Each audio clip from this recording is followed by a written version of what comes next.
জন্য জান্নাতে যাওয়ার পর্যন্ত যেই পাথেয় দান করেছি, সেই সর্বশ্রেষ্ঠ পাথেয়, সর্বশ্রেষ্ঠ জিনিস, সর্বশ্রেষ্ঠ হাদিয়া, সর্বশ্রেষ্ঠ উপঢৌকন হলো আল কোরআন।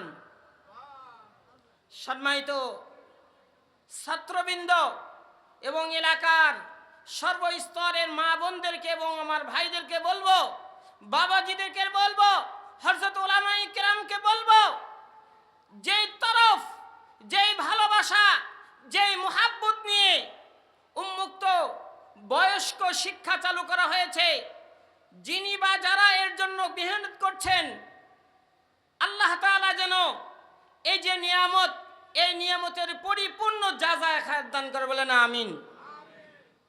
অবশ্যই আমার এই কথা কেরামান কাতিবিন, দুইজন ফেরেশতা লিপিবদ্ধ করছেন। আমাদের সকলের মালিক, আসমান ও জমিনের মালিক রব্বে করিম আল্লাহ জাল্লা শানুহু সরাসরি দেখছেন। ওয়া হুয়া নাযিরুন ওয়া বাসীরুন, তিনি দেখছেন আমাদেরকে আমরা কি করছি। আমি আল্লাহ তাআলার দরবারে শুকরিয়া আদায় করি এই সকল মানুষদেরকে যারা আমাদেরকে সর্বশ্রেষ্ঠ এই নিয়ামতের উপঢৌকনটুকু আমাদের হাতে তুলে দেওয়ার চেষ্টা করছেন। সম্মানিত ছাত্রবৃন্দ এবং আসাতিজা কিরাম, শিক্ষকবৃন্দ, আমি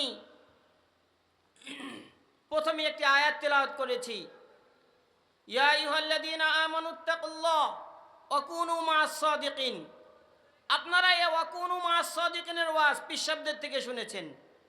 নেককার ব্যক্তিদের সাথে চলো, তুমি নেককার হইতে পারবা। জিকিরকারীদের সাথে চলো, তুমি জিকিরকারী হইতে পারবা। তুমি ইসলামী রাজনীতিবিদদের সাথে চলো, তুমি ইসলামী রাজনীতিবিদ হতে পারবা। তুমি ইসলামী স্কলারের সাথে চলো, তুমি ইসলামী স্কলার হওয়ার যোগ্যতা অর্জন না করলেও তার থেকে কিছু জ্ঞান পেয়ে যাবা।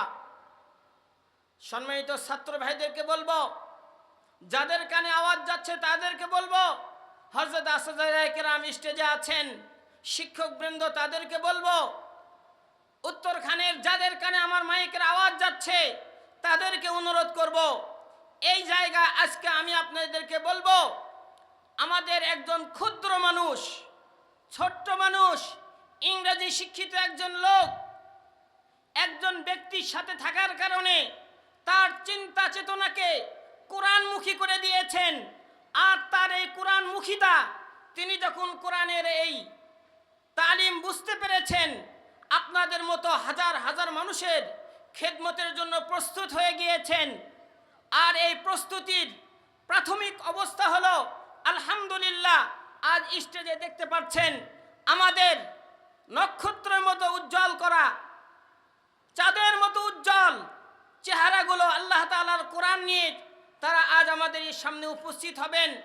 সম্মানিত উপস্থিতি, যদি কোনো মানুষ ভালো মানুষের সঙ্গ, কোনো মানুষ ভালো মানুষের সোহবত, কোনো মানুষ যখন কোরআনওয়ালাদের সান্নিধ্য অর্জন করে, আল্লাহ জাল্লা শানুহু তাকেও কোরআনওয়ালা বানিয়ে দেন। এই জন্য আল্লাহ তাআলা বলেন, ইয়া আইয়ুহাল্লাযীনা আমানু ইত্তাকুল্লাহ, আল্লাহকে ভয় করো। আপনি 5 ওয়াক্ত নামাজ পড়েন, আল্লাহকে ভয় করেন। আপনি জিনা ব্যভিচার করেন না, আল্লাহকে ভয় করেন। আপনি মদ পান করেন না, আপনি আল্লাহকে ভয় করেন। আপনি সুদের মধ্যে যান না, আল্লাহকে ভয় করেন। কিন্তু দুঃখজনক বিষয় হলো যে আমরা কোরআনওয়ালাদের সাথে না চলার কারণে সমাজের সর্বশ্রেষ্ঠ কোরআনওয়ালা কারা আপনারা বলেন? হাফেজে কোরআন, আলেমে দ্বীন, বিশেষ করে আপনাদের প্রত্যেক এলাকার মাসাজিদগুলোর হযরত খতিব সাহেবগণ, হযরত উলামায়ে কেরাম, যারা ইমাম সাহেব আছেন তারা, যারা মুয়াজ্জিন সাহেব আছেন তারা, যারা মসজিদের খাদেম আছেন তারা, বর্তমান জামানায় মসজিদের খাদেমকেও আলহামদুলিল্লাহ আমরা হাফেজ আকারে পেয়ে থাকি। কারণ তারা মসজিদ নিয়ে থাকেন, হাজার হাজার টাকা দিবেন, গাড়ি মুছার কাজ নিবে না। একজন মুয়াজ্জিন হাফেজে কোরআন মাওলানা, তাকে আপনি 20,000 টাকা দিয়ে বলেন, 25,000 টাকা দিয়ে বলেন আমার প্যাজারো গাড়িটা, আমার ল্যান্ড ক্রুজার গাড়িটা মুছবেন, আমি আপনাকে 40,000 টাকা বেতন দিব। ইনশাআল্লাহ আত্মমর্যাদাওয়ালা, সম্মানওয়ালা কোনো হাফেজে কোরআন, ওই মুয়াজ্জিনের 5,000 10,000 টাকা ছেড়ে দিয়ে আপনার 30,000 টাকা নেবে না। এর কারণ সে কোরআন বুঝেছে, কোরআনের মর্যাদা বুঝেছে। সম্মানিত তালিবুল ইলম ভাইদেরকে বলবো, আপনারা আজ থেকে শপথ গ্রহণ করবেন, আমার শিক্ষক মুয়াজ্জিন, আমার শিক্ষক মসজিদের খাদেম, আমার শিক্ষক মসজিদের ইমাম, আমার শিক্ষক মসজিদের খতিব, সে যেই হোক আমার শিক্ষক। বলেন কি বলবেন? আমার শিক্ষক। আমার শিক্ষকের সামনে আমাকে আর বেয়াদবি করা যাবে না। অতীতে যা হয়েছে কথা উঁচু করে বলেছি, যৌক্তিক কথা বলেছি, ভালো কথা বলেছি। আজ থেকে নিয়ত করব আর কোনোদিন আমরা আমার শিক্ষকের ওপর দিয়ে কথা বলবো না। কারণ আমার শিক্ষক আমাকে সর্বশ্রেষ্ঠ নিয়ামত, সর্বশ্রেষ্ঠ উপঢৌকন কোরআনুল কারীম শিক্ষা দিয়েছেন, আলিফ বাতা শিক্ষা দিয়েছেন, সর্বশেষ সূরা দোহা শিক্ষা দিয়েছেন, সূরা বাকারা শিক্ষা, সূরাত আলিফ লাম সূরা বাকারা শিক্ষা দিয়েছেন, সূরাতুল ফাতিহা আমাকে পড়তে শিখিয়েছেন। আমি আগে দেখে পড়তে পারতাম না, আমি অক্ষর উচ্চারণ করে পড়তে পারতাম না, আমার এই শিক্ষকগণ শিখিয়েছেন। এরা সমাজের সর্বশ্রেষ্ঠ সালেহ। আল্লাহ তাআলা এদের কথাই বলেছেন, ইয়া আইয়ুহাল্লাযীনা আমানু ইত্তাকুল্লাহ, আল্লাহকে ভয় করো, আল্লাহকে ভয় করো, আল্লাহকে ভয় করো। সাথে সাথে আল্লাহ তাআলা এই আল্লাহর নামের সাথে সাথে নিয়ে এসেছেন সালেহ, ওয়া কুনু মা'আস সাদিকিন, সাদিকিনদের সাথে চলো, ভালো মানুষদের সাথে চলো।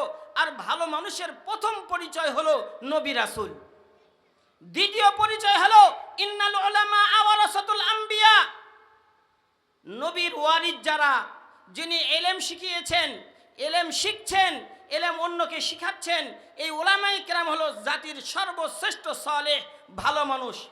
দ্বিতীয় স্তর, তৃতীয় স্তর হলো যারা কোরআন শিক্ষা অর্জন করে নিজের জীবনে বাস্তবায়ন করে।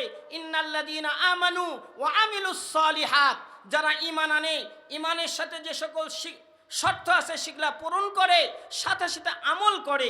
যারা আমল করে, ইমাম সাহেবদের সাথে নামাজ পড়ে, ইমাম সাহেবদের সাথে কোরআনুল কারীম তেলাওয়াত করে, ইমাম সাহেবদের সাথে সত্য কথা বলে থাকে, ইমাম সাহেবদের যত ভালো কথা, সমস্ত ভালো কথাকে সত্যায়ন করে।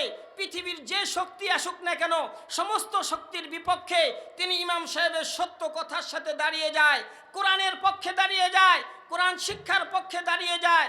কোরআনের শিক্ষা যারা ব্যবস্থা করেছেন তাদের পক্ষ অবলম্বন করে নিজের জীবনে শ্রেষ্ঠত্ব অর্জন করেছে। তৃতীয় স্তর হলো এনারা হলেন সালেহ।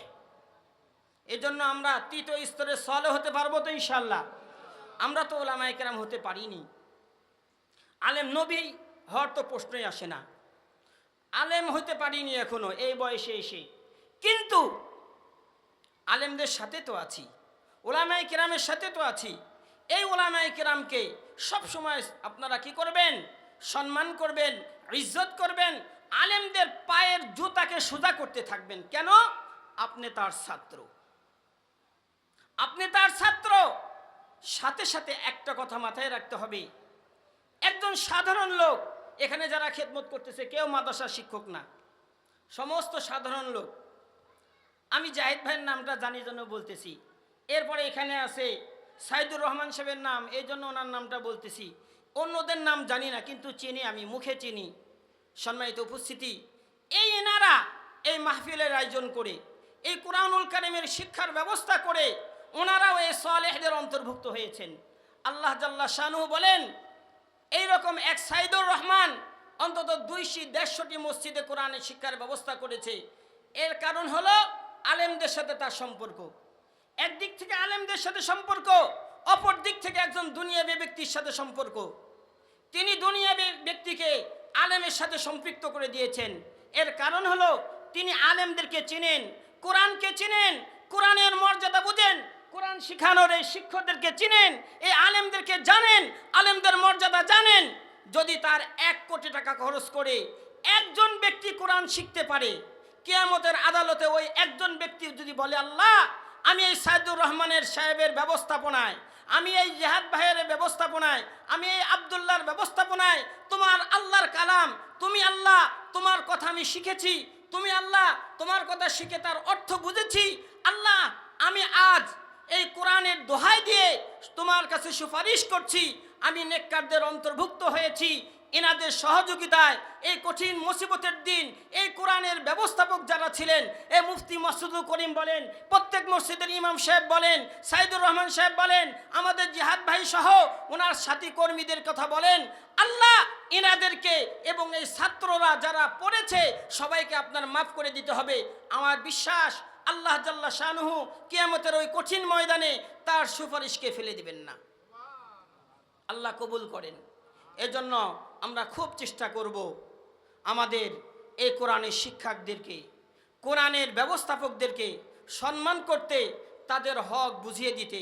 আর আপনাদেরকে অনুরোধ করব, এ পর্যন্ত যে আপনারা কোরআনুল কারীম শিখেছেন এর সুফল ইনশাআল্লাহ সামনে আলো ভালোভাবে পাবেন।